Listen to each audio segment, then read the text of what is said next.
과거 속 오늘은 어떤 일들이 있었을까요? 영상으로 떠나는 라떼뉴스 여행. 영상실록 오늘 후! 안녕하세요. 아나운서 조진영. 아나운서 조혜진입니다. 예진 씨 한 주간 잘 지내셨죠? 그럼요. 저는 요즘에 날씨가 따뜻해지고 막 그러니까 식욕이 좀 돋더라고요. 그래서 살이 조금 쪘어요. 아, 그래요? 네. 좀 그런 것 같네. 농담이에요. 그런 농담 치지 마세요. 자, 5월은 가정의 달인 만큼 시청자 여러분도 가족들과 함께하는 시간을 가져보면 어떨까 싶은데요. 특히 온 가족이 함께 둘러앉아서 영상실록 오늘엔을 보면 더 의미가 있겠죠. 자, 그런 의미에서 오늘도 빨리 시작해볼까요? 좋습니다. 그럼 과거 속 오늘에는 어떤 일들이 있었는지 함께 보시죠.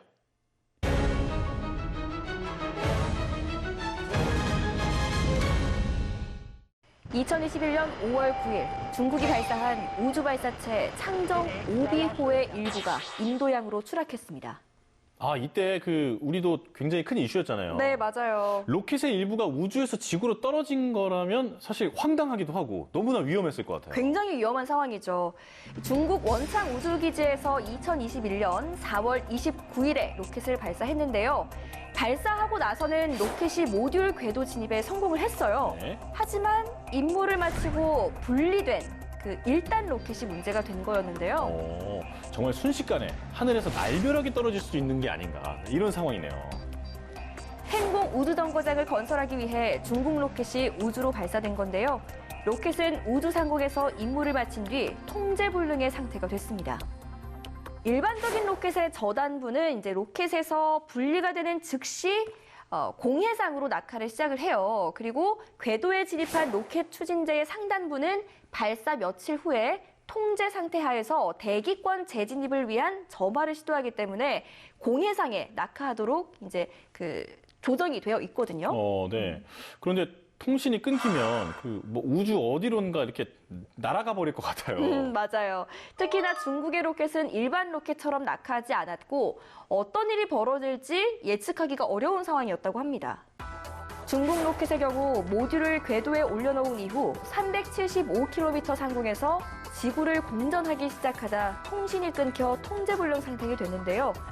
또한 이 잔해는 약 20톤가량의 매우 큰 물체였습니다.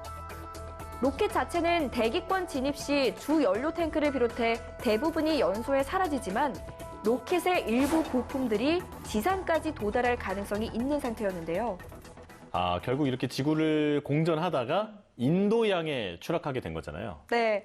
그리고 가장 큰 문제로 떠올랐던 건 일단 로켓이 너무 무거워서 지상으로 이게 만약 추락한다면 재산 피해나 인명 피해에 대한 걱정도 굉장히 컸었죠. 그렇죠. 그럼 인명 피해나 재산 피해는 없었나 보죠? 다행히 예측했던 것과는 달리 큰 피해는 없었는데요. 잔해 대부분이 대기권에 들어오면서 이제 녹아버렸고 일부는 몰디브 바다에 빠졌다고 합니다. 정말 큰일 날 뻔한 사고였는데 다행히 잘 수습이 됐네요. 자, 앞으로는 이런 사고가 일어나지 않게 더 주의를 기울여야겠습니다. 자, 그럼 이번에는 2012년으로 떠나보겠습니다. 단발머리 모양의 밥커트 창시자이자 머리 미용술의 혁신을 일으킨 영국의 헤어 아티스트 비달 사순. 1997년 백혈병 진단을 받은 이후 계속 투병 중이었던 비달 사순이 2012년 5월 9일 84세를 일기로 세상을 떠났습니다. 비달 사순, 우리 어렸을 때 TV 광고에 비달 사순 이렇게 맞아요. 광고도 나왔었잖아요. 네. 저는 그게 정말 사람 이름이 아니라 제품명이라고 생각할 정도로 워낙 유명했던 분인데 보브컷 혹은 그분이 만들었던 미용 도구 이런 게 혁신을 일으켰잖아요. 맞아요. 우리가 아무리 상품명을 얘기를 해도 걸리지 않는 그렇죠. 네. 땡 처리를 하지 않아도 되는 혁신 또 그 자체였다고 볼 수 있겠죠. 네.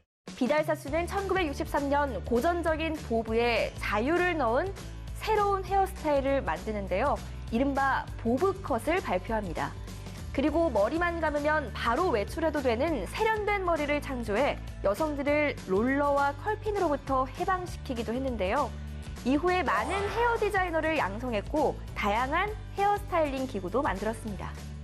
우리나라에서 보브컷을 유행시킨 분 바로 가수 윤복희 씨잖아요. 네. 이제 그 당시에 미니스커트에 보브컷을 하면서 우리나라에서 정말 파격적인 패션을 보여주셨죠. 맞아요. 그 헤어스타일도 비달사순에게 영향을 받은 헤어스타일이었는데요. 1968년 영화 로즈마리 베이비에 출연한 미아 페로, 1969년 우먼 인 러브에 주연 글렌다 잭슨 같은 스타일들도 보브컷을 하고 나오면서 유행에 한몫하기도 했죠. 자, 그러면 비달사순에게 헤어를 맡겼을 때 금액이 궁금하거든요. 네. 얼마였나요? 그가 페로의 머리 스타일링을 해주며 받은 금액이 1회당 $5,000였어요. 그 당시 5,000달러. 네, 이 에피소드는 지금까지도 전설로 남아있다고 하네요. 자, 그러면 이번에는 1926년 역사 속으로 떠나보겠습니다. 1926년 5월 9일 미국의 탐험가 리차드 버드가 비행기를 타고 세계 최초로 북극점 상공에 도달했습니다. 버드는 부두동사와 함께 북극해 노르웨이령 스피츠베르겐 섬을 이륙한 후 북극점을 비행하고 돌아오는 데 성공합니다. 북극점을 처음 밟은 건 리차드 버드가 아니었던 걸로 알고 있는데 세계 최초의 북극점 상공 도달이 맞나요? 네, 북극점을 처음 밟은 건 1909년 미국의 탐험가 피어리였는데요. 하지만 그건 걸어서였고 비행기로 북극점에 도달해서 횡단한 것은 리차드 버드가 사상 처음이었습니다. 그럼 그 이후에 또 많은 사람들이 비행기로 북극점 비행을 시도했겠네요. 맞아요. 리차드 버드의 비행 횡단 이후 탐험가 아문센, 노빌레 등도 비행기로 북극점을 비행하고 돌아오기도 했죠. 이후 리차드 버드는 비행 활동을 계속했고 1927년 42시간 만에 대서양 횡단 비행을 성공했는데요. 1928년 남극기지를 세우는 등 미국 극지 연구의 발전을 위해 많은 노력을 합니다. 그리고 이 밖에도 5월 9일에 있던 다른 역사를 살펴보면요. 2007년 나이지리아에 피랍됐던 디사 건설 임직원 3명이 전원 석방됐습니다. 나이지리아에서 우리나라 기업 임직원이 무장단체에게 피랍된 적이 있다고요? 네. 2007년 5월 3일 나이지리아 남부 건설 현장에서 총을 쏘며 무장단체가 난입한 건데요. 당시 임직원 3명이 납치되는 과정에서 나이지리아 군인 1명이 사망하고 무장단체가 과도한 정치적인 요구를 내세움에 따라 사태 해결이 지연됐던 그런 상황이었죠. 그래도 결국은 무사히 다 풀려난 거잖아요. 네. 또 그런가 하면 2003년에는 콩고 민주공화국 여객기가 추락하기도 했는데요. 여객기가 추락하면 정말 큰 피해가 생길 것 맞아요. 같은데. 네. 콩고 민주공화국 국내선 항공기가 비행 도중 뒷문이 열리면서 승객들이 추락한 사고입니다.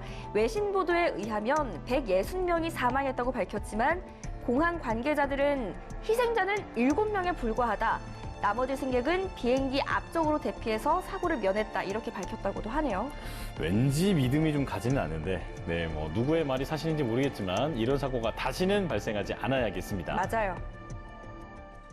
자, 오늘도 하루하루 역사를 살펴보며 힘차게 달려봤는데요. 영상실록으로 만나본 오늘의 과거. 그럼 다음 시간 더 알찬 이야기로 만나요.